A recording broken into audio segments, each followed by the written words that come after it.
The ingratitude cycle. Why the more you help a relative, the more they resent you. Psychology explained. Imagine sitting across a table from someone whose life you saved. Not necessarily from a burning building, but from the slow, suffocating fire of financial ruin, or the cold grip of addiction, or the chaotic spiral of a legal disaster. You look at them, a brother, a cousin, perhaps a child, and you expect to see a reflection of relief, perhaps a glimmer of a bond strengthened by the crisis you weathered together. But you don't. Instead, when their eyes meet yours, you see something distinct, cold, and terrifyingly unfamiliar.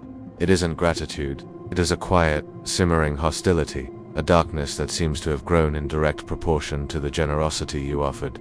You are witnessing a phenomenon that defies the logical laws of social exchange, but perfectly adheres to the dark architecture of the human ego.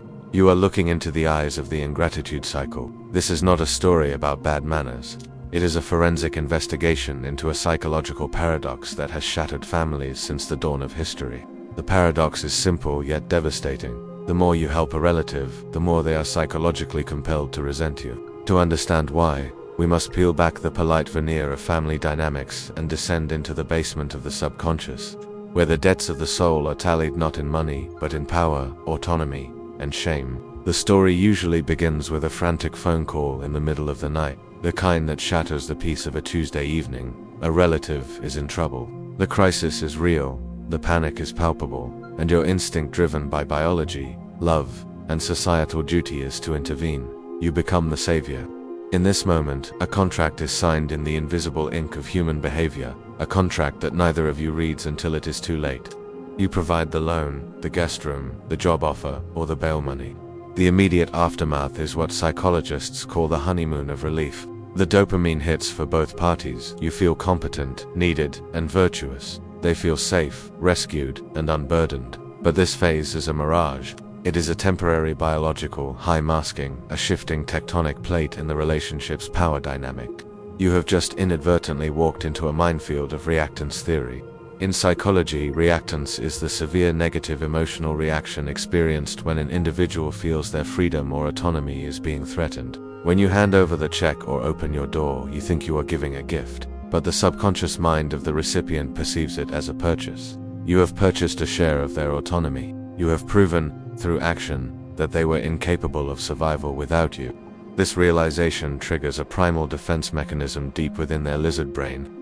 They cannot be angry at the situation because the situation is abstract, so they must find a focal point for their shame. And there you are, standing right in front of them, the living, breathing evidence of their inadequacy. As the days or weeks turn into months, the honeymoon of relief evaporates, replaced by the incubation of debt. This is where the silence begins. You notice they stop calling unless they need something. The conversations become shorter, more transactional. You might wonder if you said something wrong, but the reality is far more complex. You are witnessing the corrosive effects of the Moss inversion. Anthropologist Marcel Mauss famously argued that a gift that cannot be repaid creates a status hierarchy. By giving something money, stability, wisdom that the relative cannot reciprocate in equal measure, you have accidentally placed yourself above them in the dominance hierarchy. You become the creditor, and they become the debtor, in the ancient wiring of the human mind. To be in debt is to be vulnerable to predation. Even if you are the kindest, most patient soul, their subconscious mind begins to paint you as a threat. Every time you ask how are you doing, they don't hear concern. They hear an audit. They hear the banker checking on his investment. This creates a cognitive dissonance, a painful mental conflict within their mind. They know you helped them, which means you are good, but they feel small and controlled in your presence, which makes them feel bad.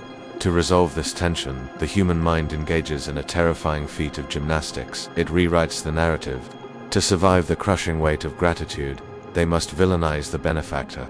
This is the turning point, the moment the narrative shifts from a rescue mission to a psychological thriller. The recipient begins to look for flaws in your assistance. This is not a conscious decision. It is a survival instinct of the ego. They start to scrutinize your tone, your advice, your lifestyle. If you gave them money, they tell themselves you did it to show off, or because you have so much it didn't matter to you, or worse, that you are using the money to control them. This is the attribution error in full swing. They attribute your kindness to malicious or selfish intent to lower the value of the debt. If your help is tainted by arrogance or control, then they don't really owe you anything, do they? It is a brilliant, if toxic, defense mechanism. They are dismantling the pedestal you never asked to be put on, brick by brick, so they can look you in the eye again. You begin to hear whispers from other family members' complaints that you are overbearing, judgmental, or think you're better than everyone else. You are stunned. You haven't changed. You haven't asked for a dime back. You have only given. But in the twisted logic of the ingratitude cycle, your very stability is an insult to their chaos. You have become a mirror. Every time they see you, they see their own failure reflected back at high resolution. And the natural human reaction to a mirror that shows an ugly reflection is to smash it. The tension continues to mount as the cycle enters the sabotage phase. This is the most confusing part for the benefactor. You might see the relative taking the resources you gave them and deliberately wasting them. They buy luxury items with the money you lent for rent. They quit the job you used your reputation to secure. They disrespect the house you allowed them to live in. Why? Why would they destroy the very lifeline keeping them afloat? This is the subconscious attempt to reclaim agency. If they follow your rules, they are your servants. If they take your money and burn it, they are demonstrating to themselves and to youth that they are still free. It is a destructive assertion of power. They would rather reign in hell than serve in the heaven you built for them. It is a shadow-driven rebellion. At this stage, the helper usually makes a critical error. You try to fix it. You offer advice. You say, "Why did you do that? You need to be more careful." This is the match in the powder keg. To the recipient, this advice confirms every paranoid suspicion they have nurtured. It confirms that you think you are the master, the wise one, the controller. It validates their villainization of you. The trap snaps shut. You are no longer the brother or sister, you are the tyrant. Now, the narrative spirals toward the climax, the betrayal. It almost always ends with a betrayal. It serves as the final severance of the emotional debt. If they betray you by stealing, by spreading vicious rumors, by cutting you off entirely, they effectively canceled the contract. In their mind, if they hurt you, the relationship is leveled. They are no longer the pathetic charity case. They are the dangerous adversary. It is better to be feared than to be pitied. This is why the betrayal is often disproportionately cruel compared to the help given. The magnitude of the cruelty must match the magnitude of the gratitude they cannot bear to feel. It is a psychological purge. They are vomiting up the kindness you force-fed them because it was indigestible to their ego. When the explosion happens, the screaming match at Thanksgiving, the blocked number, the lawsuit who are left standing in the wreckage, confused and heartbroken, asking the question, "After all I did, how could they?" But there is a deeper layer here, a secret locked in the basement of your own psychology. We must turn the lens around. Why did you help? Was it truly altruism, or was it a helper's high you were chasing? Psychological analysis suggests that many chronic helpers are engaged in their own form of ego-seeking behavior. Helping provides a rush of superiority, a validation of one's own stability. It creates a dependency that can feel secretly gratifying. The savior complex is the shadow side of generosity. On a subconscious level, did you need them to need you? Did their failure make you feel more successful? These are uncomfortable questions, but in the forensic analysis of family dysfunction, there are no innocent parties, only interlocking neuroses. The ingratitude cycle is a dance. It requires a helper who needs to fix, and a victim who needs to be saved, but hates the savior for it. The cycle is fueled by the silent, toxic agreement that one person is whole and the other is broken. As long as that dynamic exists, resentment is the only mathematical possibility. So, what is the resolution? How does one escape a cycle written into the code of human nature? The realization comes when you understand that true help requires the preservation of dignity. The most profound psychological insight is that you cannot save someone who is not participating in their own rescue. The only way to break the cycle is to stop the flow of toxic charity. You must allow the relative the dignity of their own consequences. It feels like cruelty, but it is the only path to respect.